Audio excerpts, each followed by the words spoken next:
તો સેલવાસના ખાનવેલ ખોટલીમાં સંવિધાન બચાવ અભિયાનની બેઠક જોવા મળી, જેમાં કોંગ્રેસના ઘણા વરિષ્ઠ નેતાઓ પણ હાજર રહ્યા। ત્યારે એક મહત્વપૂર્ણ રાજકીય કાર્યક્રમ તરીકે સંવિધાન બચાવ અભિયાનનું આયોજન કરવામાં આવ્યું। તો 23 મે 2025ના રોજ બપોરે 3 વાગે ખાનવેલ ખોટલી ખાતે આયોજન કરવામાં આવ્યું હતું। ત્યારે કોંગ્રેસ પાર્ટીએ રાજ્યના લોકોની સમસ્યાઓનું ધ્યાન રાખ્યું છે અને આ બેઠક પાર્ટીના પ્રદેશ પ્રમુખ પ્રભુ ટોકેના નેતૃત્વમાં યોજાઈ હતી।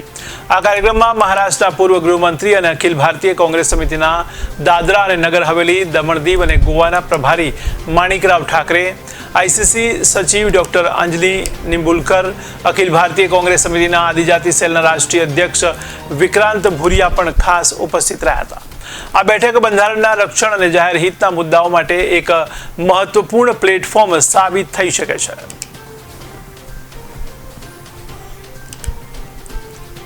द्वारा जो मुझे जिम्मेदारी दी गई है और जो मेरे सामने जो भी वर्तमान समय में जो प्रदेश में जो परिस्थितियां हैं, जो चुनौती है, बिल्कुल जो आलाकमान ने मेरे ऊपर जो विश्वास जताया है, उस विश्वास के ऊपर मैं खड़ा उतरूंगा। और जैसे मैंने आगे भी कहा कि ये प्रदेश, ये देश संविधान और कानून से चलेगा, अधिकारियों की तानाशाही और मनमानी से नहीं। और हम आने वाले समय में एज अ विपक्ष की जिम्मेदारी क्या होती है, वो तमाम जिम्मेदारी हम और यहाँ के जो प्रदेश के चाहे आदिवासी समाज हो, SC ST OBC माइनॉरिटी, शोषित वंचित गरीब, प्रत्येक वर्ग जो कांग्रेस पार्टी पूरे समाज को लेकर चलने वाली पार्टी है, सबके जो प्रश्न है, उनको जो समस्या है, उस समस्या को निराकरण करने के लिए हम तमाम प्रयास करेंगे।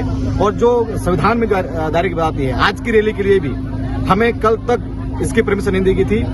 3 बजे मुझे मैसेज आया कि आपका परमिशन लेटर हमने भेज दिया है। मैंने हाँ भी नहीं बोला, ना भी नहीं बोला। तो इस तरह से जो इनका जो रवैया है, और कहीं न कहीं प्रत्यक्ष अप्रत्यक्ष प्रशासन भी यहाँ पर एक बीजेपी के एजेंट बनकर जो कार्य कर रहे हैं। तो आपके चैनल के माध्यम से हम कहना चाहते हैं, अगर प्रशासनिक अधिकारी छोड़कर बीजेपी गले पट्टे पहनकर हमारे सामने आ जाओ और हम आमने सामने हो जाते हैं। ऐसा तो इस तरह जो चल रहा है प्रदेश में, बिल्कुल हम लोग अब एक विपक्ष क्या होता है इनको एहसास कराएंगे। इसी वर्ग के साथ सबसे ज्यादा अन्याय पूरे देश में हो रहा है तो आदिवासियों के साथ हो रहा है। उनकी जंगलें छीनी जा रही हैं, उनकी जमीनें छीनी जा रही हैं, उनको जेलों में बंद करा जा रहा है। ऐसा कोई भी राज्य नहीं है जहाँ खदान हो और आदिवासियों पर अत्याचार ना हो। और सबसे बड़े उनके अधिकार छीने जा रहे हैं। चाहे हम पैसा कानून की बात कर लें, हम 5वीं अनुसूची की बात कर लें, आज तक दादर नागर हवेली में ये लागू नहीं हो पाई है। ये शर्मनाक है। अगर दादर नागर हवेली देश का हिस्सा है तो 5वीं अनुसूची यहाँ लागू होना चाहिए। ये हमारा अधिकार है, आदिवासियों का अधिकार है, जिनमें उनको अधिकार अगर हम नहीं देंगे तो संविधान का मतलब क्या रह जाएगा। और आज जो सबसे बड़ी चोट हो रही है ये संविधान पर हो रही है। और आज बोलने का अधिकार नहीं है। आप देखिए कि किसी बड़े बड़े उद्योगपतियों का घर कभी टूटते हुए आपने देखा है क्या? गरीब का घर जरूर टूटेगा। बड़े बड़े उद्योगपतियों को जेल में जाते देखा है क्या? गरीब पर जेल में जरूर जाएगा।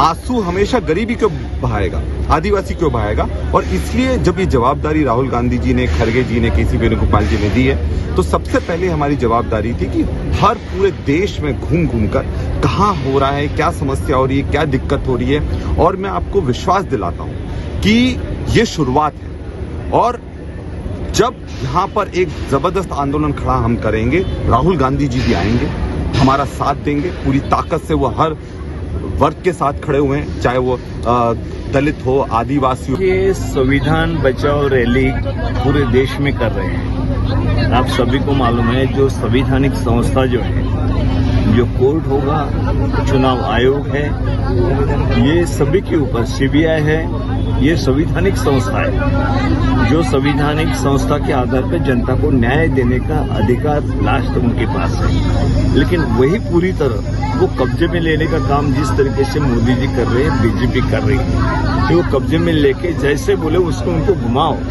ताकि संविधान की जो धारा है वो लागू ना हो सके। इसलिए संविधान उनका बदलने की ही मनीषा है। लेकिन वो जिस